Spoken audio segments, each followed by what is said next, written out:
Друзі, хочу нагадати, під кожним відео для вас я роблю коректні субтитри українською, англійською і ще 9 мовами. Тому, якщо ви не розумієте якогось слова, будь ласка, у вас є повністю правильний текст.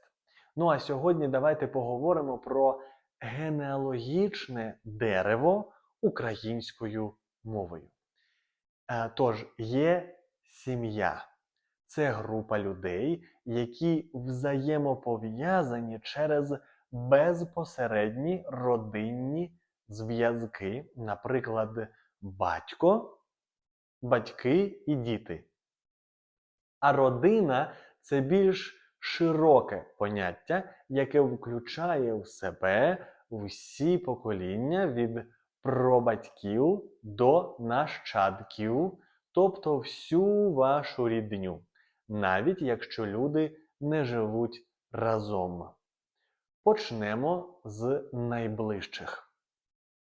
Є мама та тато, тобто чоловік та дружина.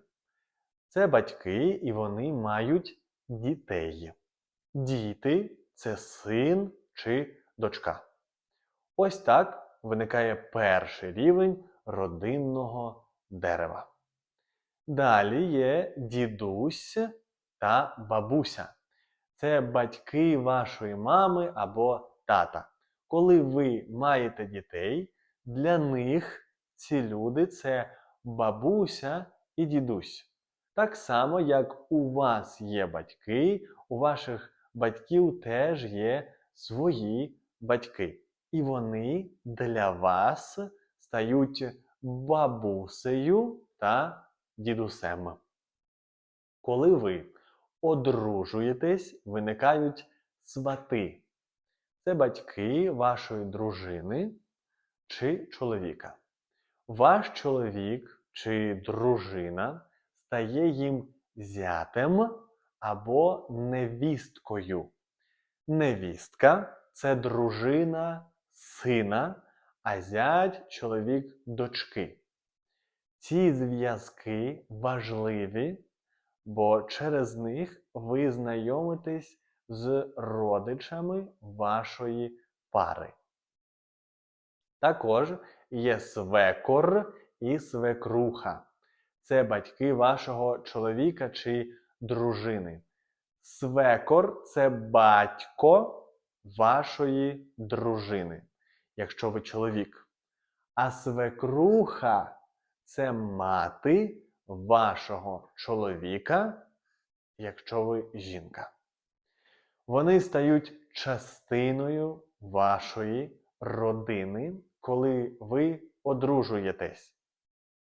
Це важливі зв'язки, оскільки вони з'єднують вас із родиною вашого партнера. Є ще тесть і теща. Це батьки вашого чоловіка чи дружини. Тесть – це батько вашої дружини, якщо ви чоловік. А теща – це мати вашого чоловіка, якщо ви дружина. Ці зв'язки, що виникають після вашого шлюбу, додають нові відносини у вашому родинному дереві. Далі йдемо до тіток і дядьків. Тітка – це сестра вашої мами чи тата. А дядько – це брат вашої мами чи тата. Чи тата, тобто мами або тата. Для дітей ці люди стають тіткою і дядьком. Це зв'язки між рідними поколіннями родини. Існують ще племінники та племінниці. Племінник – це син вашого брата чи сестри. А племінниця – це дочка вашого брата чи сестри. Вони також мають своїх батьків, тобто вашого брата чи сестру. Але ви для них це дядько чи тітка. Ще є родичі, яких ми називаємо троюрідними або двоюрідними. Двоюрідний брат або сестра, тобто троюрідний брат або сестра – це діти двоюрідних братів або сестер вашого батька чи матері. Двоюрідний брат чи сестра – це діти вашої тітки або дядька. Вони з'являються у вашій родині через кілька поколінь і можуть бути дуже віддаленими родичами. Крім того, існують хрещені родичі. Хрещений батько – це чоловік, який хрестить вашу дитину, а хрещена мати – це жінка, яка хрестить вашу дитину. Похресник – це хлопець, який був охрещений вами, а похресниця – це дівчинка, яку ви охрестили. Але також є куми. Кум – це чоловік, якому ви стали хрещеним батьком, або який став хрещеним батьком для вашої дитини. Кума – це жінка, яка є хрещеною матері для вашої дитини. У родині є також родичі по лінії прадідів. Прадід – це батько вашого діда, а прабабуся – це мама вашої бабусі. І ось якщо йти ще далі, то ми потрапляємо до прапрабабусі та прапрадідуся. Прапрабабуся – це мама прабабусі, а прапрадід – це батько прадіда. Не забуваємо про родичів по свояцтву. Своячка – це жінка, родичка вашого чоловіка або дружини. А свояк – це чоловік, родич вашого чоловіка або дружини. Вони теж стають частиною родинної мережі. Це все зв'язки в родині. Родинне дерево дуже велике і важливо знати, хто кому хто. Ці зв'язки формують нашу родину і допомагають зрозуміти, як ми пов'язані з іншими людьми через покоління. Тепер прочитаю вам коротку історію.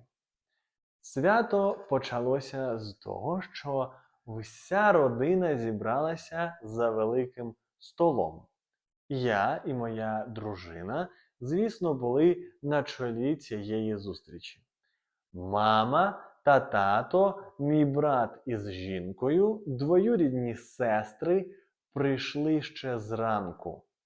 Потім до нас заглянув і кум, який не міг пройти без того, щоб навістити свою похресницю, мою доньку. Пізніше прийшов сват. Свекор, хоч і не дуже балакучий, проте як тільки з'явився, відразу почав розповідати історії про тещу. Ми вже не раз сміялися, що не можемо обійтися без її вареників, бо вони краще, ніж у тестя. Тітка принесла свою улюблену випічку, а дядько, звісно ж, приніс 2 пляшки вина. Моя племінниця й племінник, які приїхали з іншого міста, весь час перебували поруч.